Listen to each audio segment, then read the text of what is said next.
अखिल भारतीय जाट विश्राम स्थली पुरस्कार की धन्य धरती से इस समारोह के मुख्य अतिथि भारत सरकार के कृषि एवं किसान कल्याण मंत्री आदरणीय भागीरथ जी चौधरी साहब। वीर तेजाजी महाराज की, नाथू बाबा की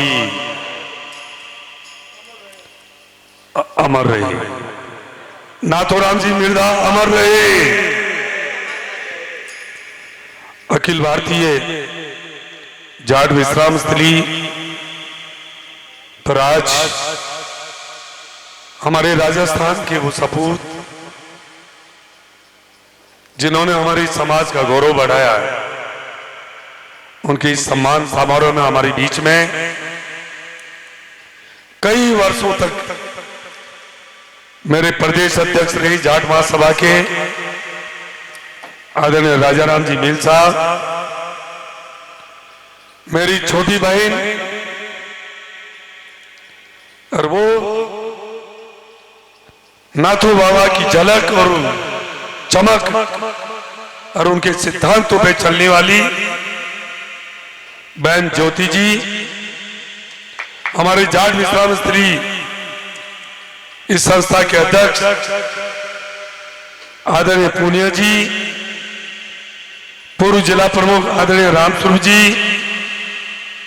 कमेडिया जी, गणपत जी पूनिया जी, मंचासीन सभी अतिथिगण, सामने उपस्थित मेरे जाट सरदारों, अन्नदाता किसान भाई और बहनों और नौजवान साथियों,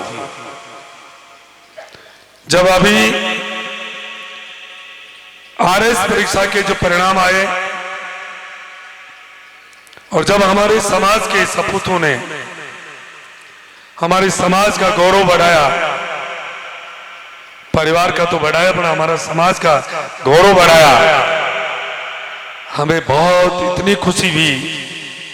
हमारी चौड़ी सेना इतना चौड़ा हो गया कि वास्तव में अब की बार जो परमानंता के आधार पर जो परीक्षा हुई है और उसमें 200 से ज्यादा हमारे भाई बहन हमारे समाज के जो चयन होकर आए, इससे ये परमानंता सिद्ध हो गई है कि इस जाट समाज में प्रतिभा की कोई कमी नहीं है। मैं सभी के उज्जवल भविष्य की कामना करता हूं। देखिए, जाट समाज एक स्वाभिमानी कौम है, एक खुददार कौम है और जो समय पर दूसरे के लिए भी अपनी जान दे देती है, वो कोई समाज है तो वो जाट समाज है। हम सब गौरवशाली है कि हमने उस जाति में हमने जन्म लिया है, परंतु सभी जाट सरदारों, समय बदल गया है, 21वीं सदी है, हमें भी बदलना है। एक जगह कहा गया, बहन जी, कहीं एक बहुत बड़ी संस्था थी तो उसको एक समाज के लिए कि इस समाज में क्या खूबी है, तो उन्होंने अलग अलग समाज की करी के राजपूत समाज को क्या चाहिए, फिर उसमें निकल के आया कि ब्राह्मण समाज को क्या चाहिए, फिर उसमें से निकल के आया कि जाट समाज को क्या चाहिए।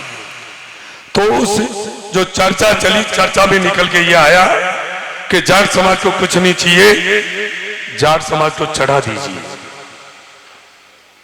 क्या हम चढ़ते रहेंगे? हम हमारे विवेक से काम नहीं करेंगे? हमारे में प्रतिभा की कोई कमी नहीं है। हम 36 लोगों को साथ लेके चलने की हमारा मनोभाव है।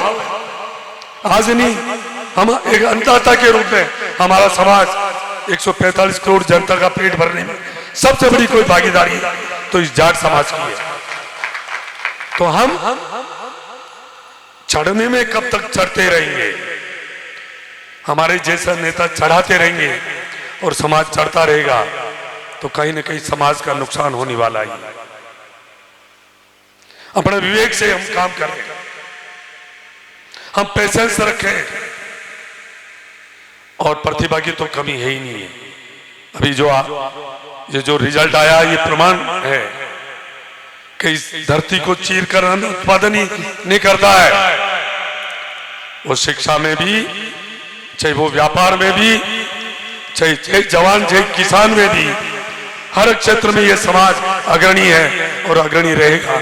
तो इसलिए मेरा इतना ही निवेदन है कि हम विवेक से काम करें, क्योंकि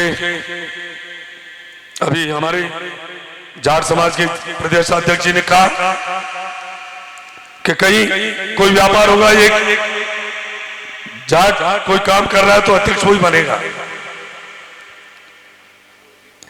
अध्यक्ष क्यों बनाते हैं? उनको पता है उधारी राड कौन लेता है? हम लेते हैं। इसे थोड़ा समझने की जरूरत है। मैं ये नहीं कह रहा हूं अन्याय का प्रतिकार करना चाहिए, सत्य का साथ देना चाहिए। इसलिए तो सत्यवादी वीर तेजाजी महाराज ने सत्य के लिए कुर्बानी दी, परमार्थ के लिए कुर्बानी दी, गौ माता के लिए कुर्बानी दी। परंतु अब समय बदल गया है। देना तो है, समझ के देना है। कहीं हमारा समाज का अहित तो नहीं हो रहा है, मेरा अहित तो नहीं हो रहा है, उसके ऊपर भी थोड़ा सा सोच विचार करके और काम करने की जरूरत है। मैं इतने ही आप सबसे निवेदन करना चाहूंगा। मैं आपको विश्वास दिलाता हूं, आप दिल्ली आइए, आप सबके लिए दरवाजे खुले हैं। और अभी बहन ज्योति जी ने कहा, बहन जी मैं तो एक छोटी सी ढाणी में एक साधारण किसान के परिवार में मैंने जन्म लिया, परंतु मैं भाग्यशाली हूं कि मैंने बीच में कॉलेज की पढ़ाई छोड़कर और 1974 में मैंने एक बिजनेस शुरू किया और फिर मैंने देखा और खेती और व्यापार में कितना बड़ा अंतर है, मैं उसको बखूबी देखा और करके भी दिखाया और ईश्वर की कृपा से उसमें भी मैं सफल हुआ। तो मैं कह सकता हूं कि हम सब में सामर्थ्य है। हम जब धरती को चीर कर जब हम सोना पैदा कर सकते हैं तो हम हर कार्य भी हम बखूबी कर सकते हैं, परंतु हम विवेक से करें, समझदारी से करें, किसी चढ़ाए पे चढ़े नहीं। और सबसे बड़ी है, हमें नशा से दूर होना है, हमें नशा से दूर होना है। चिंता बहुत सता रही है, हमारा समाज पुरुषार्थी है, बलशाली है, परंतु ट्रैक को चूक रहा है, गाड़ी पटरी से नीचे उतर रही है। समय रहते हमें जागना होगा, नशे से दूर होना होगा। हमारे जैसे नेता हमारी रोटियां सेकने के लिए हम हमारी समाज को सबसे पहले यूज में लेते हैं। आपको सावधान होने की जरूरत है। आप का भला किसमें है, आप उसके अनुसार ही आपको कार्य करना है और इस नशा से दूर होना है। क्यों पिछले वाली पीढ़ी जो नशा में गिरफ्त में आ रही है, अभी राजा राम जी बता रहे थे पंजाब, इनके गंगानगर, हनुमानगढ़, मैं कह रहा हूं सब जगह नहीं है, अब सब जगह हो रही है। मैं तो कहता हूं एक कहावत है कि महाजन का क्या भूखा, महाजन का क्या गरीब और जाट का क्या धनवान। जाट कितना भी आर्थिक रूप से मजबूत है और महाजन कितना भी आर्थिक रूप से कमजोर है, फिर भी जाट से वो सवाया है महाजन, परंतु महाजन दिखाता नहीं है। जाट 1 रुपए होते ही उसको 1000 बताता है और महाजन 1000 रुपए कमाकर 1 रुपए नहीं बताता है। तो इसलिए इसमें भी हमें ध्यान देने की जरूरत है। और शिक्षा, महिला शिक्षा पर, क्योंकि अभी ज्योति जी बता रही थी, बहन जी भीलवाड़ा से आई है, क्योंकि हमारे मंच पर एक बहन जी बैठी है, क्यों नहीं बराबर की महिला, मेरी मात शक्ति, मेरी जाट सरदारियां यहाँ मंच पर बैठे। ऐसा भी समय आए जब महिला सशक्त होगी तो फिर समाज सशक्त होगा और समाज सशक्त होगा तो फिर देश सशक्त होगा। इसलिए महिला शिक्षा के ऊपर भी विशेष ध्यान देने की जरूरत है और उनको आगे बढ़ाने की जरूरत है और इस नशा मुक्ति से दूर होना है।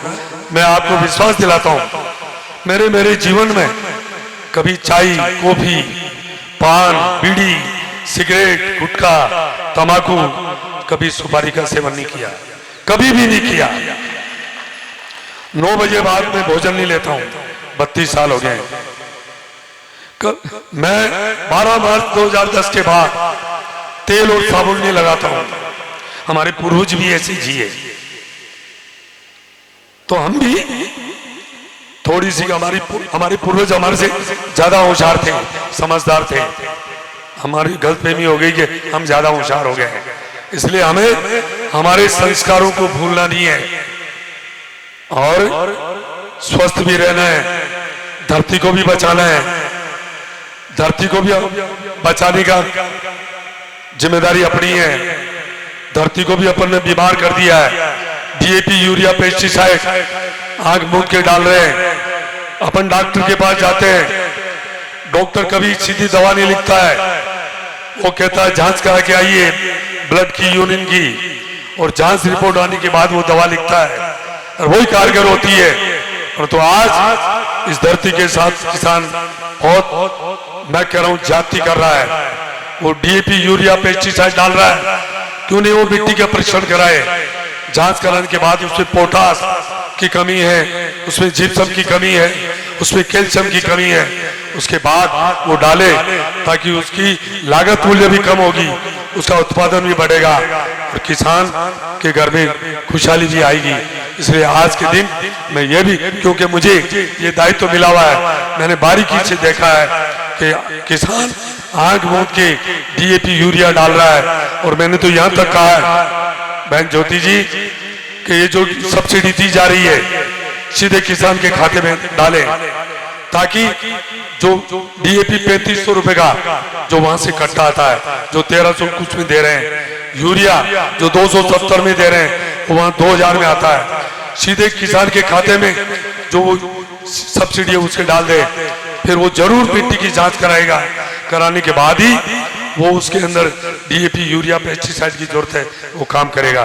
क्यों आज ये मौका है और मुझे ये दायित्व मिला हुआ है, तो मैं चाहूंगा, मेरा धर्म बनता है कि आप, क्योंकि आप तो अन्नदाता हो, इसलिए इसमें भी हमें देखने की जरूरत है। हम मिट्टी का परीक्षण करा के ही हम उस खेत में क्या चाहिए वो डालें, ताकि आपके लागत मूल्य कम हो और उत्पादन भी बढ़े। मैं ये भी मेरा आप सबसे निवेदन है। पुणे जितने भी आज सम्मान समारोह में जिनको सम्मानित किया गया है, मैं उनके सबके उज्जवल भविष्य की कामना करता हूँ और मैं निवेदन करता हूँ सबकी मदद करिए आप, 36 कौम की, परंतु अपने समाज को मत भूलिए, अपने समाज को मत भूलिए। शो करने से मदद नहीं होती है, दिखावे से कभी मदद नहीं होती है, अंदर से मदद होती है। दिखावा करने से तो कमजोरी हो जाती है, वो कर ही नहीं पाता है। इसलिए अंदर मैं जिस समाज का हूं, मेरी भी ड्यूटी बनती है कि उसकी मैं चिंता करूं। ये भी आप करिए और 36 कौम को भी साथ लेके चलिए। इतना ही मुझे कहना है। आप सबका बहुत बहुत आभार, बहुत बहुत धन्यवाद।